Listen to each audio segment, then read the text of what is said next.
I think there's a large group of people who are so naive about the Clintons. They are so uninformed. I mean, if you read for literally 10 minutes about the shit that they've done, you're like, oh my God. Like, Yeah. I mean, they never met a donor they didn't like, never met a shadow source of foreign money they didn't like.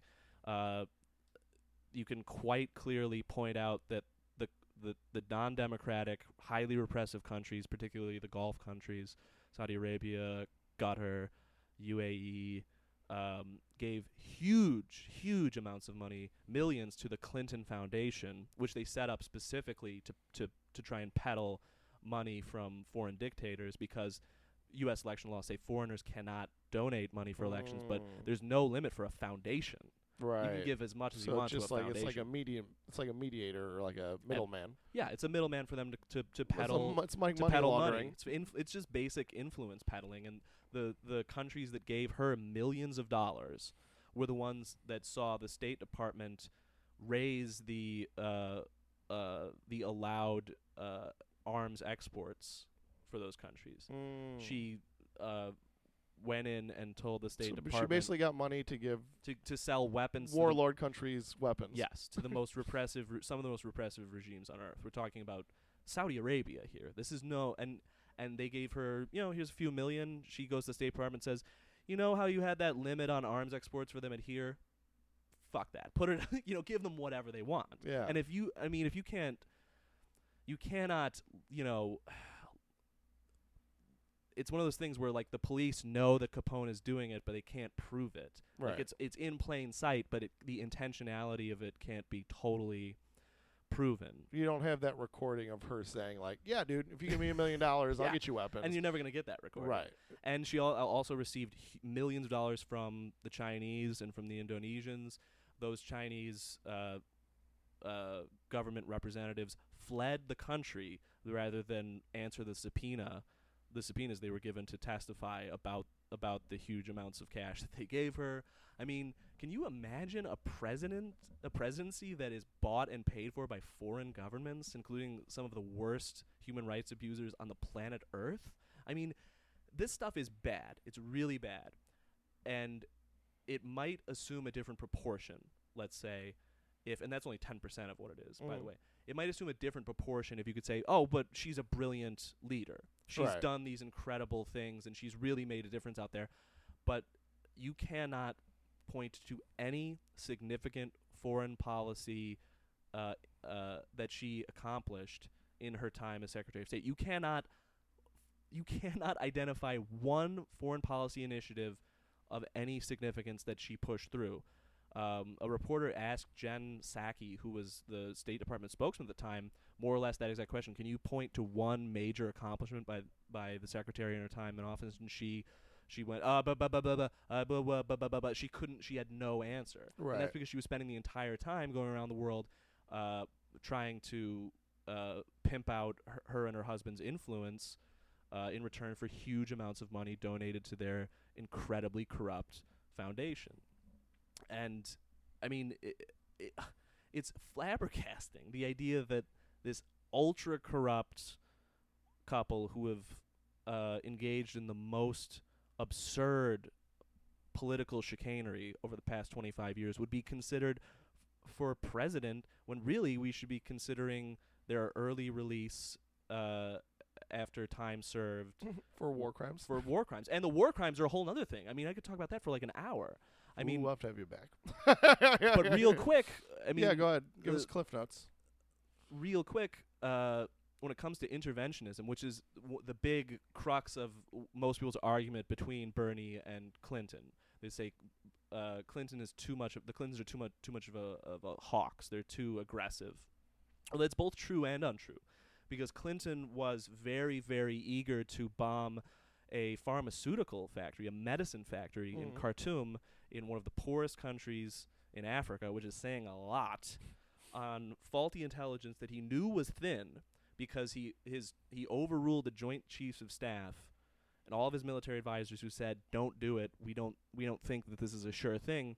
He said, no, I think it's a sure thing. Let's go ahead and fire cruise missiles into a densely populated urban area to blow up what I think is probably maybe sort of a chemical weapons factory. Of course, he was obviously wrong. Killed several hundred people in the strike, and then killed many, many, many thousands indirectly through lack of medicine they would have either gotten. It was the only major pharmaceutical factory in Sudan. Jesus. And it just so happens that the day he ordered the strike was the day that Monica Lewinsky was scheduled to go in front of the grand jury and testify about his personal peccadillos. So I mean, it's you don't even have a child could see the wag the dog in there. I mean, he's trying to position himself as this not war hero, but as this guy. Like, I'm stopping chemical weapons. I'm stopping chemical weapons. By the way, look at this, and not the woman talking about blowing me in the Oval Office. Right.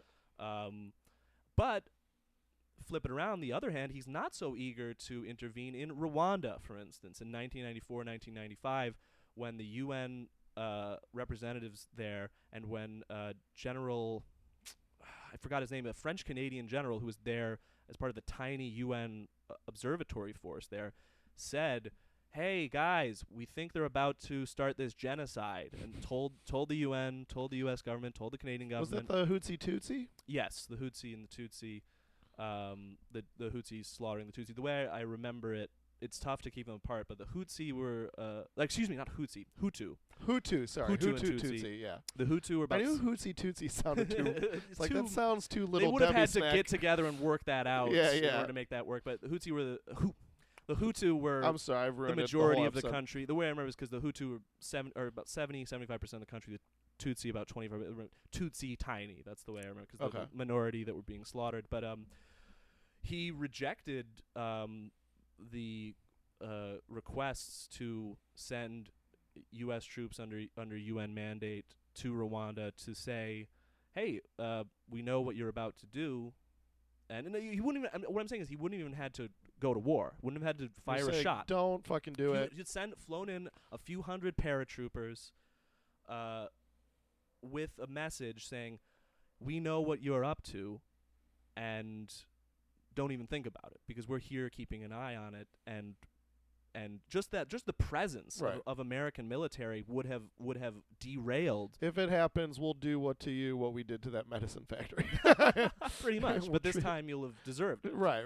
And what would have been wrong with that? Flying in a few hundred soldiers to stand between the Hutu and the Tutsi and say, no, there's not going to be another genocide on America's watch. But instead that happened, and we pretty much had one of the biggest genocides in recent history, I would say. Yeah, and he ignored it. In fact, quite the opposite. The president and the French, who have, as much influence there because it's a francophone country, francophone Africa, they still intervene in French-speaking countries in Africa constantly to change government and to direct events. Intervened on the side of the genociders, the genocidae, and gave Is that a real word? I think it's a French loan word. Oh, okay, for people that genocide. Yeah. Oh, those crazy French needing a word for that. Of course.